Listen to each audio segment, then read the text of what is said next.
നമ്മൾ സ്വന്തമായി നമ്മളെ തന്നെ ടെസ്റ്റ് ചെയ്തില്ലെങ്കിൽ നമ്മുടെ ഉള്ളിൽ എന്താണെന്ന് നമ്മളെങ്ങനെ അറിയും? ഒരു പുഷപ്പ് ചെയ്യരുത്, ഒരു 100 എണ്ണം ചെയ്യണം, ഒരു മൈൽ ഓടരുത്, ഒരു മാരത്തോൺ തന്നെ ഓടണം. ഒരു കുടുംബത്തിൽ അടങ്ങരുത്, രണ്ടാമതൊരു കുടുംബം വെക്കണം, അതും രാജ്യത്തിന്റെ അപ്പുറത്തെ സൈഡിൽ. രണ്ടാമത്തെ കുടുംബത്തിൽ നിർത്തരുത്, മൂന്നാമതൊരു കുടുംബം തുടങ്ങണം, വേറൊരു ജീവിത ശൈലിയിൽ.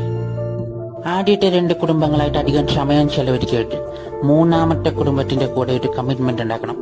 സൈനികനായ അവന്റെ അച്ഛന്റെ റിട്ടയർമെന്റ് പാർട്ടിക്ക് പോയി ഈ കാര്യം പറഞ്ഞ് അങ്ങേർക്ക് അറ്റാക്ക് വരുത്തണം.